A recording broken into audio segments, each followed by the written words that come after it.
Le sommet des BRIC+ à Kazan, en Russie, s'est distingué comme un pilier de stabilité dans un monde de plus en plus volatile et dangereux. Alors que des guerres font rage en Ukraine et au Moyen-Orient, mettant à rude épreuve le système des Nations Unies, le sommet a préservé l'esprit du multilatéralisme. Réunissant des dirigeants et représentants de 36 pays, cette rencontre marquait la première réunion du groupe élargi, qui a accueilli l'année dernière les Émirats arabes unis, l'Éthiopie, l'Égypte et l'Iran aux côtés de la Russie, de la Chine, de l'Inde, du Brésil et de l'Afrique du Sud. L'ascension des BRIC+ divise les opinions à gauche. Les partisans y voient une transformation majeure, bouleversant l'équilibre mondial au détriment du G7 et annonçant la fin de l'hégémonie américaine au profit d'un nouvel ordre financier international et d'un monde plus pacifique. Les détracteurs y voient tout au plus un regroupement désordonné d'États capitalistes, liés au dollar et dépourvus de cohérence politique, incapables de former une réelle alternative à l'ordre mondial existant et ne cherchant même pas à le faire. L'importance des BRIC+ ne doit pas être exagérée, ils ne sont pas en position de contrebalancer les États capitalistes avancés. Les BRIC+ représentent 33% du PIB mondial, parité de pouvoir d'achat, dépassant le G7 avec ses 29%. Cependant, en raison des revenus par habitant et des niveaux d'avancement technologique bien inférieurs de leurs membres, leur force reste limitée. Cela dit, il ne faut pas négliger le fait que les BRIC+ sont aujourd'hui le moteur de la croissance mondiale. Au cours des 10 dernières années, la Chine et l'Inde ont contribué à elles seules à 47% de la croissance mondiale. Selon le FMI, la croissance moyenne des BRIC+ devrait atteindre près de 4% cette année, tandis que le G7, en difficulté, atteint à peine 1%.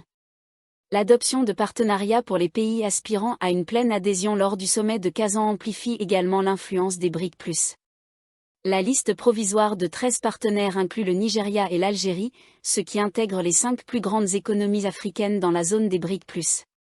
Elle comprend également la Thaïlande, la Malaisie, l'Indonésie et le Vietnam, ainsi que le Kazakhstan et l'Ouzbékistan, étendant ainsi l'influence des BRIC+ à l'ensemble de l'Asie, qui abrite les régions à la croissance la plus rapide du monde. La véritable importance des BRIC+ réside dans l'avenir. Dans 10 à 15 ans, la Chine pourrait devenir la première puissance économique mondiale, l'Inde, la troisième, le nouveau partenaire Indonésie, la cinquième, et d'autres nouveaux partenaires comme la Malaisie. Le Nigeria et la Thaïlande pourraient intégrer le top 20.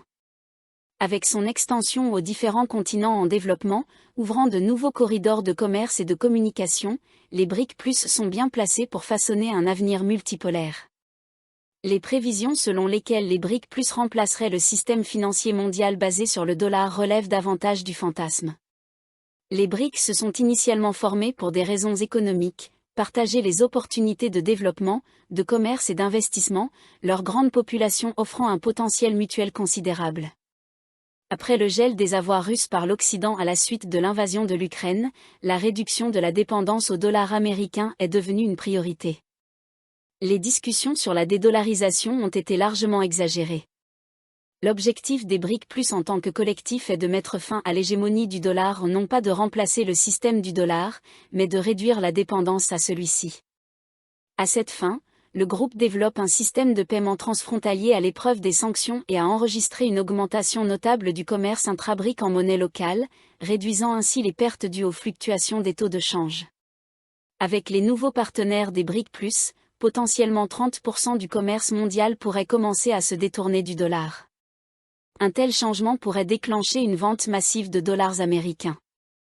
En réalité, une grande partie du développement mondial futur ne se fera pas sous l'hégémonie économique américaine. Autrement dit, les BRIC+ s'orientent progressivement vers une rupture du monopole financier des États-Unis. Les membres les plus influents des BRIC+ poursuivent leurs propres agendas soit impérialistes et néo-impérialistes. Qualifiés de collections disparates de nations dirigées soit par des régimes autocratiques, soit par des gouvernements encore étroitement liés aux intérêts du bloc impérialiste, selon un critique, il n'est guère surprenant que le soutien aux BRIC soit perçu comme problématique à gauche. Cependant, certains à gauche interprètent mal la multipolarité émergente, la considérant comme une nouvelle forme de rivalité interimpérialiste alimentée par la quête d'hégémonie régionale des puissances des BRIC.